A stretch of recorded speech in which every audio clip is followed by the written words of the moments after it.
Kiša je pljuštala po zagrebačkim ulicama kao da nebo želi oprati sav bol koji se nakupio tijekom dana. Klara je hodala Ilicom, glavnom zagrebačkom ulicom, s mokrom jaknom koja više nije pružala nikakvu zaštitu od hladnoće listopadske noći. Njezine patike su bile probušene, a svaki korak ostavljao je trag mokrine na asfaltu koji je blistao pod svjetlima uličnih lampi. 23 godine života nosila je u malom ruksaku na leđima, a svaki san koji je nekad imala činio se sada daleki poput zvijezda skrivenih iza olujnih oblaka. Zagreb je spavao, ali Klara nije imala gdje. Već 3 tjedna lutala je ulicama nakon što je izgubila posao u maloj kavani na Tkalčićevoj. Vlasnik, stariji čovjek s tvrdim pogledom, rekao joj je da nema više novca za njezinu plaću. Žao mi je, Klara, ali times are tough, rekao je na lošem engleskom, ne gledajući joj u oči. To je bio zadnji čavao u lijes njezine stabilnosti. Stan koji je dijelila s 3 cimerice odjednom je postao preskup, a ponos joj nije dozvolio da traži pomoć od obitelji koja ju je odavno otpisala. Prolazila je kraj elegantnih zgrada u centru grada, gdje su bogati Zagrepčani živjeli svoje udobne živote iza toplih zidova. Kroz prozore je mogla vidjeti zlatno svjetlo koje je obasjavalo luksuzne apartmane, obiteljske večere i televizijske ekrane koji su bljeskali u toplini domova. Osjećaj usamljenosti joj se uvukao u kosti poput zimske vlage koja nikad ne napušta stare zagrebačke zgrade. Kada je stigla do trga Bana Jelačića, kiša se pojačala. Vjetar je nosio miris jeseni pomiješan s izdašima automobila i mirisom kestenja koje su prodavali ulični trgovci ranije tog dana. Klara se zagledala u veliku kočiju na središnjem trgu, spomenik koji je godinama bio svjedok života koji su se odvijali oko njega. Koliko je ljudi prošlo ovdje, koliko je snova bilo ostvareno, a koliko slomljeno. Njezina majka bi joj rekla, Klara, u životu nema besplatnog ručka. Bila je to žena čija su ruka bila gruba od rada u tekstilnoj tvornici, a srce još grublje od godina razočaranja. Otac je nestao kada je Klara imala 15 godina, ostavljajući iza sebe samo miris cigareta i prazan ormar. Muškarci odlaze, rekla joj je majka. Samo se na sebe možeš osloniti. Ali sada se Klara pitala može li se uistinu osloniti čak i na sebe. Ulicama je prolazilo nekoliko noćnih tramvaja. Njihova žuta svjetla su se reflektirala na mokrom asfaltu, poput zlatnih zmija koje se kreću kroz tamu. Klara je razmišljala o tome da se popne u jedan od njih i vozi dokud god može, ali nije imala ni kuna za kartu. U džepu joj je zveckalo tek nekoliko kovanica. Dovoljno možda za jedan kruh sutra, ako ga bude mogla naći na sniženju. Hodala je dalje prema gornjem gradu gdje su se nalazile najljepše vile i najskuplji automobili. Ironija je bila gorka, što je bila gladnija i hladnija. To se više približavala bogatstvu koje nikad neće moći dodirnuti. Ali možda je to i dobro, mislila je. Možda je bolje biti daleko od onog što ne možeš imati. Na jednoj elegantnoj ulici, između vila s visokim zidovima i besprijekorno u reskim vrtovima, vidjela je nešto što joj je zavrtjelo u glavi.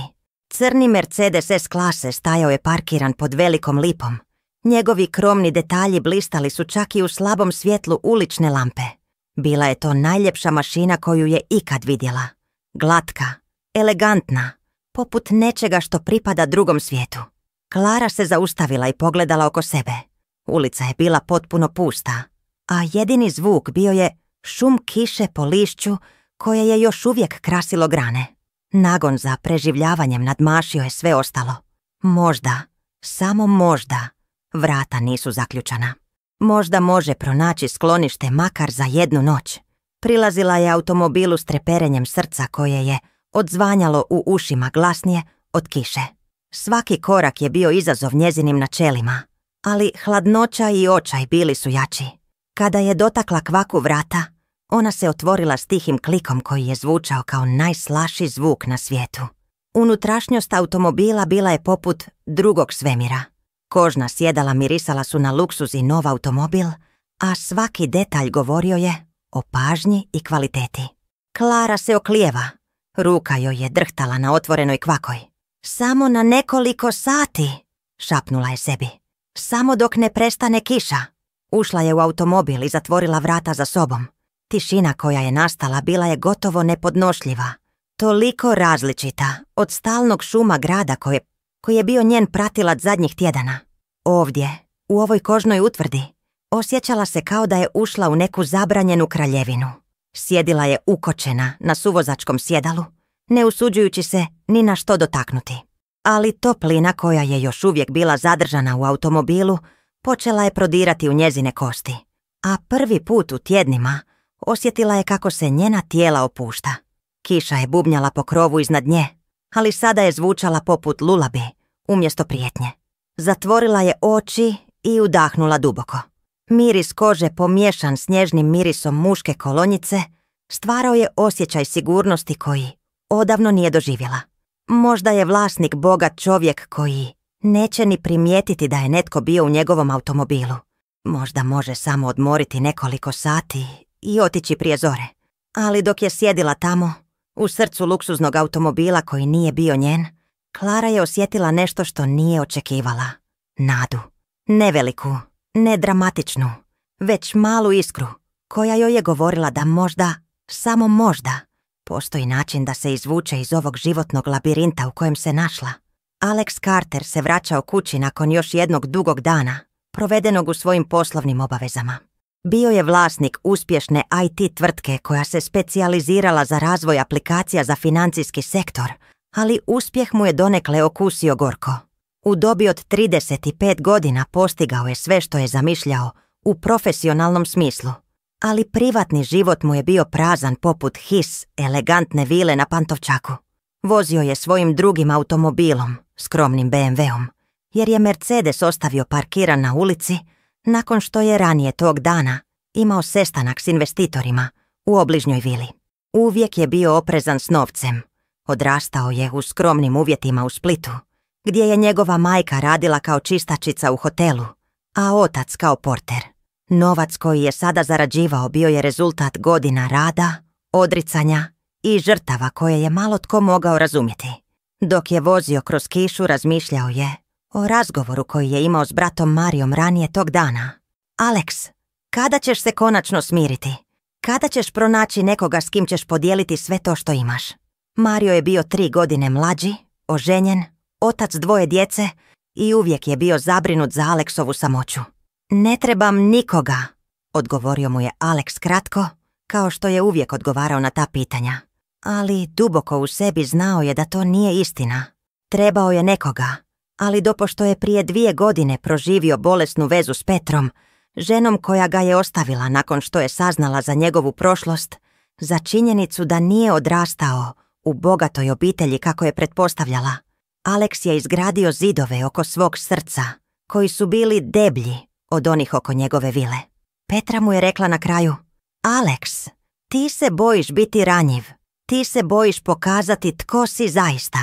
Toto njezine riječi su ga pogodile dublje nego što je htio priznati. Ali umjesto da ih prihvati kao priliku za promjenu, Alex ih je zakopao pod slojevima rada i distancirane profesionalnosti. Kada je stigao do svoje ulice, primijetio je da još uvijek pada kiša. Listopad u Zagrebu uvijek je bio nepredvidljiv. Jedan dan sunce, drugi dan oluja.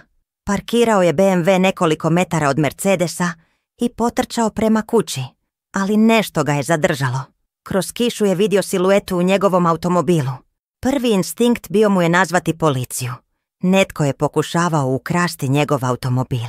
Ali kada se približio i pogledao through prozor, vidio je nešto što ga je potpuno iznenadilo.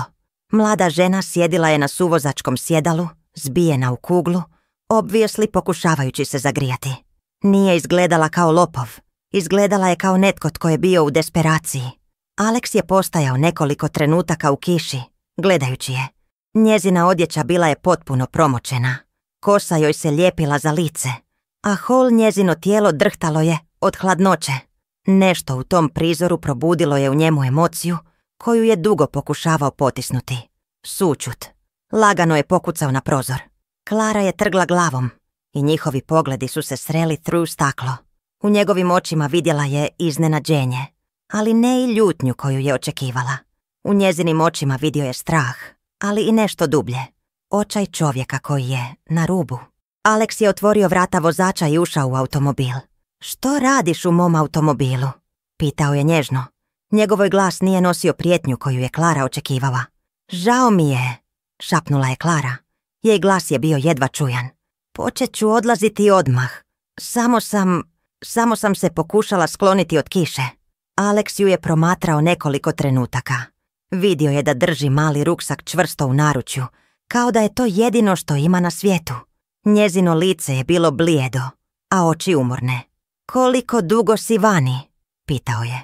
Nekoliko tjedana, odgovorila je iskreno, ne znajući zašto. Možda zato što joj je u glasu čula nešto što joj je reklo da ovaj čovjek neće joj just škoditi. Alex je osjetio kako mu se nešto steže u prsima. Znao je što znači biti bez ičega. Sjećao se dana kada je njegova majka brojala svaku kunu da bi mogu platiti račune. Kako se zoveš? Klara, rekla je, stil spremna da pobjegne u svaki trenutak. Ja sam Alex. Zadao je nekoliko trenutaka. Razmišljao. Svaki razumni dio jego uma govorio mu je da pozove policiju ili socijalnu službu. Ali neki drugi dio koji je rijetko slušao, govorio mu je nešto posve diferentes. Slušaj, Klara, pada kiša, hladno je, a ti očito nemaš gdje ići. Klara je klimnula glavom, osjećajući kako joj se oči pune suzama koje je pokušavala zadržati. Imam prijedlog, continued Alex. His glas je bio odlučan, ali nježan. Mogu ti pomoći, ali uz jedan uvjet. Klara ga je gledala s mješavinom nade i straha. Koji uvjet? Alex je duboko udahnuo. Ono što će reći moglo je promijeniti sve. I za nju, i za njega. Trebaš pomoć, to je očito. Ali i ja trebam pomoć s nečim. Ako pristaneš da mi pomogneš s one stvari s kojima se borim, daću ti mjesto za spavanje, hranu i priliku da se popneš na noge.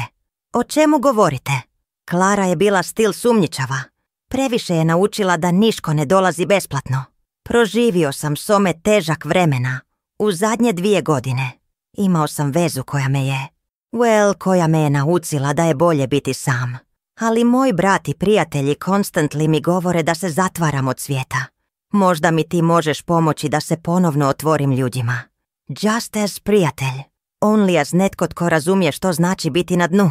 Klara je stared at him, pokušavajući razumjeti zašto bi this bogat čovjek htio nekoju pomoć od nje. Ali u njegovim očima vidjela je autentičnost koju joj je govorio da je iskreno. Zašto? Šapnula je. Alex je looked out kroz kišni prozor, pa se ponovno obratil prema njoj. Because možda oboje trebamo drugu šansu. Klara je prva 3 dana u Alexovoj vili provela poput duha, koji se pokušava naviknuti na novi svijet. Vila je bila prostrana i moderna, s velikim staklenim stijenjama koje su pružale pogled na cijeli Zagreb. Sve je bilo u bijavim i sivim tonovima, minimalističko i hladno elegantno, poput nekog muzeja u kojem ljudi samo povremeno žive. Alex joj je dao sobu na 1. katu, s vlastitom kupaonicom i pogledom na vrt. Krevet je bio veći nego bilo koji prostor u kojem je Klara ikad spavala, a kupaonica je imala kadicu u koju se mogla potpuno uronjiti. Prvi dan je predugo stajala pod tušem, dozvolijavajući toploj vodi da opere mjesece nečistoće i umora. Pravila su jednostavna, rekao joj je Alex koji prvi dan, his glas je bio poslovan, ali ljubazan. Možeš koristiti bilo što u kući. Hladnjak je uvijek pun. Perilica je u podrumu. Nemoj se osjećati kao gost. Osjećaj se kao cimerica. If that helps. Ali Klara nije mogla izbaciti osjećaj da je ovo sve neki son koji će se uskoro završiti. Večerala je sama u velikoj blagovaonici, dok je Alex radio u svom uredu na 1. katu. Slušala je kako njegova prste škljocaju po tipkovnici do kasno u noć, a ujutro bi našla čaša kave i svježe pecivo ostavljeno za nju na kuhinskom otoku. 3. dan, kada je Alex došao kući ranije iz posla, našao ju je sjedenu na terasi s knjigom koja je uzela iz ego opširne biblioteke. Čitala je Ana Karenina na hrvatskom, a jedva je shvaćala teksta zbog svojih limited znanja jezika, ali bilo joj je važno pokušati. Kako ti ide s Tolstojem? Pitao je sjedajući u fotelje pokraj nje. Teško je, priznala je Klara. Moj hrvatski nije dobar. Učim mostly iz razgovora na poslu, iz televizije. Odakle si? Alex je shvatio da vrlo malo zna o ovoj ženi, which je živjela u njegovoj kući. Iz Bosne, Sarajevo. Došla sam u Zagreb prije 2 godine, nadajući da ću napraviti better život. Alex je vidio kako joj se lice zatamni kada je spomenula svoje planove. Što te kvajte Sarajevo? Klara je dugo molčala, gledajući prema Zagrebu koji se pružao ispred njih. Moja majka je umrla od raka. Bila je jedina porodica koju sam imala. Nakon što je umrla, nije bilo razloga za ostanak. Zagreb je bio najbliži veliki grad gdje sam mislila da mogu pronaći posao, možda čak i studirati. A što se dogodilo s tim planovima? Život, rekla je Simply. Novac se završio prije nego što sam mogla applying for scholarship. Posao u kavani je bio jedino što sam mogla naći bez perfect hrvatski. I when that je završilo? Shrugged, kao da govori o tuđem žiteljstvu. Alex je osjetio poznato steginuje u prsima. Povezao se s njenom pričom više nego što je expectations. Kakvu profesiju ste željeli studirati? Grafičku dizajn. Uvijek sam voljela crtati. Creating stvari. Ali to su snovi dla ljudi koji imaju opcije. That evening, za prvi put od kada je Klara perehala, Alex isn't ustao u svojem ofisedu kasno v noć. Spustio se u gostinu gdje je Klara gledala hrvatski televizijski serijal, pokušavajući improve svoj jezik. Mogu li da se pridružim? Pitao je. Klara je bila iznenađena, no nodet.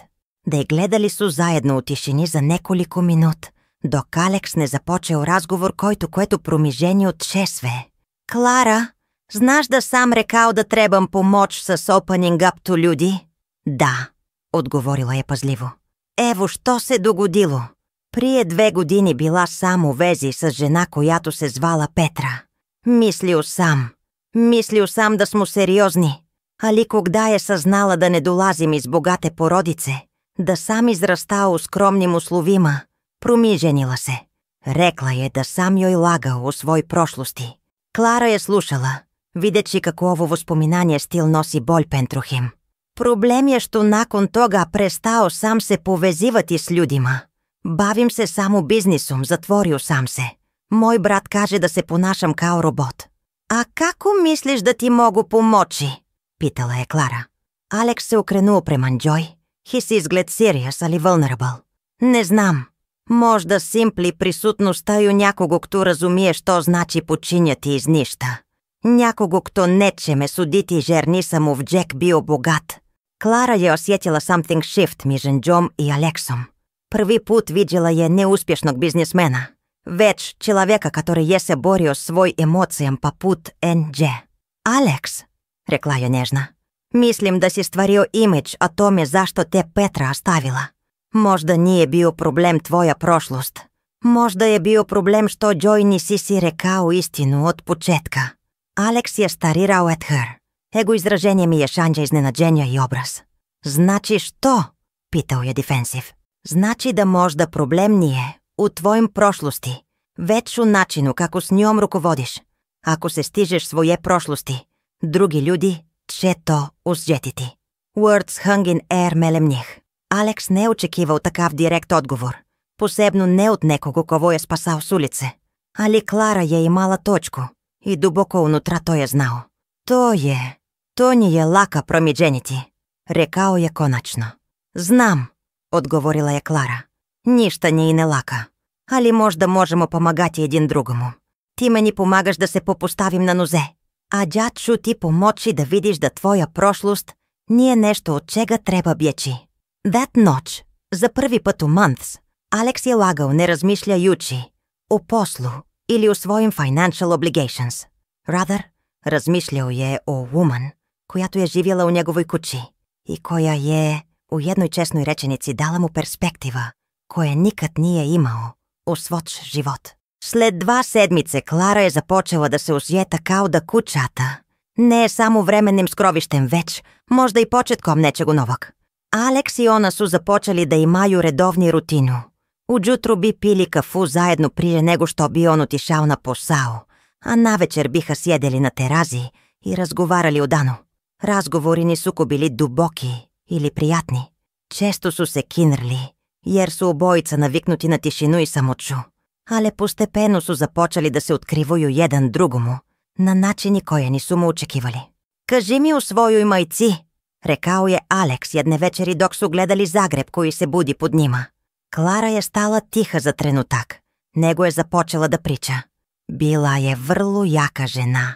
Radila je u bolnici kao bolničarka. Kada je moj otac otišao kad sam imala 12 godina, ona je radila 2 posla da bi mogla platiti školovanje za mene i moju sestru. Imaš sestru? Alex je iznenađeno podigao brvu. Imala sam. Marija. Starije od mene za 5 godina. Udovila se i otišla u Ameriku. Nakon što je majka umrla, zatvorili smo kontakt. Думам da sam joj podsjecala na tugu която nije htjela nositi. Alex je osjetio kako se nešto steže u jego prsima. Žao mi je. Ne treba ti biti žao, rekla je Klara. Jo glas tvrd, ali ne gorčiv. Ljudi prave svoje odluke. Ne mogu ih siliti da ostanu v moj život. Toj noći Alex je razmišljao o svojim bratu i Mariju. Kada je posleden put zapravo razgovarao sa s njim o nešto važno? Kada je posljednji put posjetio svoje roditelje u Splitu? Naređeno dne i Klara je iznenadila Alexa kada je došao kući i našao je u kuhinja, gotvači večerju. Što radiš? Pitao je. Miris tjolšine paprike i luka punđevao je cijelu kuću. Pravim ćevape, odgovorila je, ne obraćajući se od šporeta. Mislila sam da možda možemo večerati zajedno za promjenu. Alex se rijetko hranio kući. Uglavnom bi naručio hranu ili pođeo nešto bistro prije, no što bi se vratio raboti. Ali miris domaće hrane zapuna je kuću toplinom koja je nedostajala mjesecima. Treba li da pomognem? Pitao je nesigurno. Možeš postaviti stol, rekla je Klara s malim osmijehom. Večera je bila jednostavna, ali best koja je Alex imao u svoj kući od kada se perehal. Ćevapiju su bili savršeno začinjen, a Klara je napravila imala balkanska salat, който je Alex pamtio iz svoje mladosti. Hvor si naučila tako dobro kuhati? Pitao je. Od majke. Rekla je da žena koja ne može da hrani sebe i svoju porodicu ne može da se stara ni za šta drugo u životu tu. Mudra žena. Bila je. Klara je se zagledala u svoju činiju. Što je s tvojim roditeljem? Spominjaš brata, ali nikad roditelje. Alex je mleži tišinu koja je nastupila. U Splitu su. Moj otac još uvek radi kao porter. Majka je penzionisana. Nisam ih viđeo. Zastao je, računaja. 8 mjeseci. Zašto? Pitaju je bilo jednostavno, no відповідь je bila složena. Komplicirano je. One znaju da sam uspješan, ali ponekad sam se osjećam kao da ne mogu da budemo najkođe sam bio s njima. Kao da sam stvario drugu ličnost koju se ne slažu s njim odakle dolazim. Klara ga je posmatrala pažljivo. Možda se bojiš da će vidjeti da se ni se mog promiženju toliko koliko misliš. Gdje words hit ga jak udar. Što to treba da znači? Znači da možda još uvek jesi onaj džetko iz Splita koji se bori da dokaže da pripada negdje. Samo što sada imaš novac. Alex je se razljutio. Ne znaš o čemu govoriš. Možda ne, rekla je Klara kalmli. Ali znam što je to biti izgubljen između dva sveta. Znam što je to felt, kao da ne belongš nikuda. Ustavili su ostatak večere u tišini. Tensija koja je nastala između njih bila je palatepable. Aleka je otišao u svoj ofis, a Klara je počistila kuhinđu i otišla u svoju sobu. Ali kasnije te noći, dok je Alex pokušavao pracovati, nije mogao prestanak da razmišlja o njezdinim rečima. Duboko znao je da je imala prava. Još uvek se osjećao kao onaj dečko koji je odrastao u malom stanu u Splitu, pokušajući pretvoriti da pripada u svijet bogatih ljudi v Zagreb. U 3 izutra zakucao je na njezi vrata. Klara, jesi li budna? Vrata su se otvorila, a Klara je stajala u pichami, her kosi raskužena od sna. U pravu si, rekao je tiho. O svemu. Ona ga je pogledala, a zatim se otvorila vrata šire. Hoćeš li da entriš? Ušao je u jej sobu, a one su sjeli na krevetu darkness. Samo svjetlo od ulične lampe bilo je dovoljno da se vide.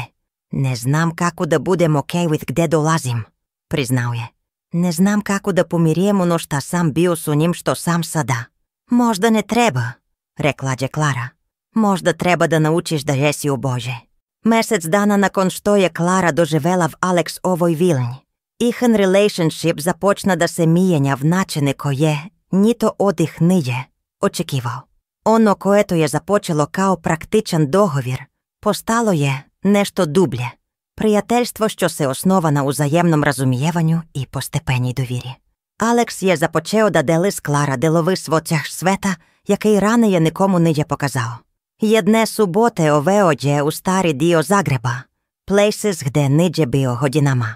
Ovo je prva kafana gde sam ever pio kafu kada sam došao u Zagreb, rekao je dok su stajali pred malom kavana nad Kalčićevoj. Imao sam 17 godina i mislio sam da je ovo najelegantnije mesto v svijetu. Klara je smješeno posmutrela na skromnu kafanu. Izgležda kao mesto gdje bih ja radila. To je i poenta, rekao je Alex. Tada sam mislio da je ovo vrh elegancije. Sada vidim da je običaj mesto dla obične ljude. Ali tada mi je davalo osjećaj da mogu bilongi negde. Ili su ušli unutra i podržali kafu. Alex je pripovijedao Klara o svojim prvim danjima v Zagrebu. Kako je spavao v hostelu s 8 drugih studenata. Kako je radio kao delivery boy za pizzerija da bi mogao platiti školovanje. Zašto mi to govoriš? Pitala je Klara. Jer mislim da je vreme da prestanem da se stidim odakle sam došao. Sljedeći nedelji Klara je počela da radi na nečem što je držala u tajnosti. Koristila je Alexov kompjuter dok je bio na poslu, učeći online tutorial za grafički dizajn. Alex je primijetio da koristi kompjuter, ali nije pitao zašto. Jedne večeri Klara ga je srela na vatru s nešto što ga je potpuno iznenadilo. Napravila sam nešto za tebe, rekla je, davanč mu složenu paper. Alex je otvorio paper i viđeo logo za svoju kompaniju. No ne holoden, korporatorial logo koji je imao, već nešto toplo i humano, što je somehow uspjevao da bude profesionalni i pristupačen istovremeno. Klara, ovo je izvanredno, rekao je, starting na dizajn. Kad si ovo uradila? Radila sam na tom zadnjih nedjelju. Mislila sam da možda tvoja kompanija trebi logo jaki odraža i poslovni uspeh i human stran. Alex je vidio da Klara nije samo talentirani artist. Ona je razumjela nešto što vi nikad nije o svojom biznesu. His success je bio built na tehnologiji, ali ona je vidjela da missing link je human konekcija. Hoćeš li da radiš za mene? Pitao je impulsno. Klara je starala na njega. Što? Ozbiljno? Moja kompanija treba sam kto može da napravi naše products nerealno pristupačne ljudima. Neko koji razumije kako da connective tehnologiju s human experience. Alex, ja nemam diploma. Hoće menadžer Brining za diploma kada vide what si sposobna napraviti. That night oni su sedeli na terasi, planiranč kako bi Klara mogla almost počneti pracuvati za Alexovu kompaniju. Vprve od kada je Klara došla, oba su se osjećali kao oni dviže napred, ne just vyživajući. Znaš što? Trebam da pozovem brata, rekao je Alex suddenly. Sada? Ne, ali sutra. Trebam da mu kažem da si upravo o nekor things i trebam da ga pitam bali hoće doći na večeru sljedeće nedelje. Ti također. Klara se osmijehnula. Volja da se upoznam s tvomu porodicom. Ne samo familiji. Volja da vstreteš ljudej kođi no real Alex, ne onaj što ga igram u poslovnim srećanđima. Sljedeći dan Alex je pozvao Mario. Razgovor je bio neugled u početku. Nisu razgovarali o nečem ličnimu mjesečima. Mario, želim da mi prostiš za to što sam se distancirao, rekao je Alex. Alex, jesi li dobro? Zvučiš drugačije. Možda je sam drugačiji. Imam neko kod kuće. Well, nije tako kao što misliš. Duga je priča. Ali ona je pomagla da vidim some things koje sam izbjegavao. Ona? Her name je Klara. Izgubila je posao. Nije imala gdje ići. Pomagao sam joj, ali ona je pomagla i meni. Hoćeš li doći na užinu sljedeće nedjelje? Molim te. Važno mi je. Bila je tišina na drugom kraju phone. Alex, Последен път, kada sam te pitao je li imaš nekogo i tvoj žića, rekao si da nije moja biznis. Znam, bio sam idiot. Ali sada mislim da trebam people koji me znaju dla real. Okej, rekao je Mario nakon pauze. Dolazim. That evening, kada je Alex rekao Klara o razgovoru, ona je osjetila nešto unprecedented. Osjećaj što je dižeo nečeg važnijeg od survive. Osjećaj da i neživot može imati znanje i svrhu. Hvala ti, rekla je. Zašto? Zato što mi pokazaješ da je moguće započeti iz početka bez objašnjavanja cijel svoj prošlost. I zato što mi daješ priliku da budem some worthy. Alex je starao na nju i prvi taj je shvatio da ono što osjeća prema Klara nije samo zahvalnost ili prijateljstvo. Bilo je nešto dublje, nešto što ga je plašilo i uzbuđivalo istovremeno. Večeras Mario je bila turning point war i Alex i Klara. Alexov brat je prošao s početnom iznenađenost da svoč introverted brat živi. Sa žena kođu je spasao s ulice. No postepeno je viđeo promjene u Alex които se nikad nije nadao. Nikad te nisam viđeo tako živog, rekao je Mario Klara dok je Alex bio u kuhinji preparation dessert. Ne znam što si uradila, ali on je potpuno drug čovjek. Niđe uradila ništa posebno, odgovorila je Klara. Samo mu je rekla istinu o nekor things. To je više nego što je bilo koji od nas mogao da uradi v poslednjih 5 godina. Kada je Alex došao nazad, zatekao je Klara i Mario smejeći se kao stari prijatelji. Erste je osjetio strange zavisnost. Klara je natural, potapisala u evo svit na način jaki nije očekivao. Posle Mariovog odlaska, Alex i Klara su sedeli na terazi, u tišini koja nije više bila neumoljiva, već comfortable. Tvoj brat je divan, rekla je Klara. Da, i on te zaista voli. Rekao je da nisam izgledao tako sretan godinama. Klara se okretnula prema njemu. Jesi li? Srejan? Alex je razmišljao pre neki odgovorio. Mislim da jesam. Prvi put od Petre. Spominjanju Petre stvorila je tension kođi je Klara srećhala. Alex, treba da ti nešto kažem. Što? Kada sam te prv videla te noći u automobilu, mislila sam da si sam някой bogat čovjek koji je hteo to feel better u sebi helping nekoj siromahu. Ali sada vidim da to nije istina. Alex je pogledao u nju, watching napetost v njegovom čelu.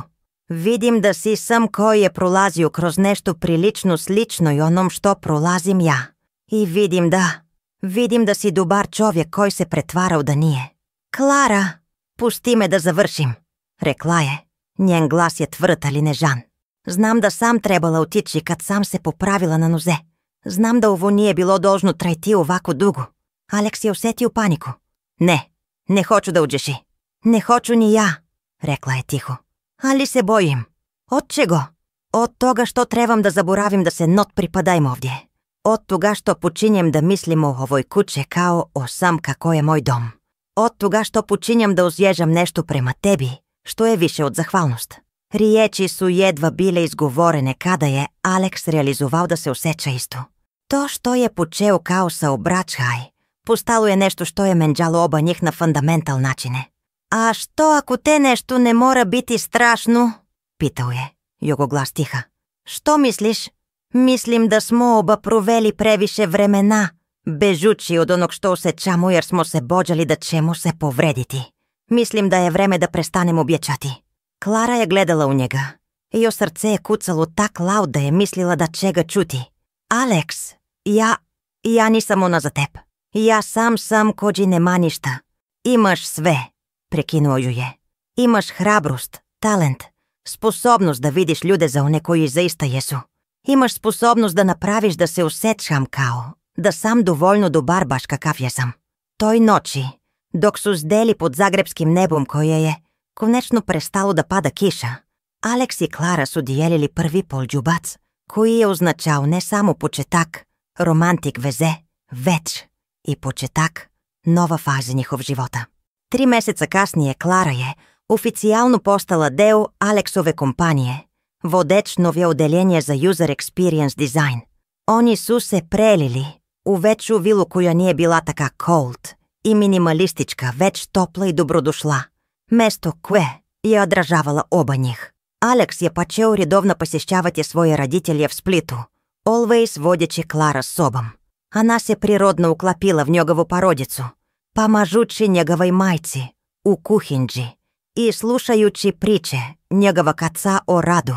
Klara je povratila kontakt sa svojom sestrom Marijom v Americi. Razgovor je bio težak u početka, ali postepeno su započeli da izgrađuju novu vrsku. Znaš što je najčudniji deo cele ove situacije? Rekao je Alex jedne večeri dok su zdeli na istoj terzi, gde su imali toliko važnih conversation. Što? To što sam mislio da sam te spasio te noći, ali stvarno si ti spasila mene. Klara se nasmežala. Mislim da smo spasili jedan drugoga. Gledali su kako se Zagreb budi ispod njih. Grad Kođijedune toliko izazova, ali i toliko mogućnosti. Obođi su znali da njihova priča nije završena. Ona je samo počela. Ali sada su znali da, without obzirom na to što budući mnoštvo, ne morađu da se susreću sa s njim sam. Sometimes najbolji sklonište nije fizički prostor, već som koji razumije tvođe streli i bere da stoji sa tobom dok ih zajedno izleči. To noći kad je Klara ušla v Alexov automobil tražeći samo zaštitu od oluđe. Ona niđe znala da će pronaći nešto mnogo važnije, same i возможnost za istinsku čoveška koneksija. A Alex, čovek koji je mislio da zna točno kako izgleda njegov život, naučio je da ponekad najlepše stvari dolaze kada ih najmanje očekujemo i od people od kojih ih najmanje očekujemo. U kraju, oboji su shvatili da pravo slonište nije u 4 zidne, već u srcu njakogo който nas vidi za one kođi jesu i voli nas tako.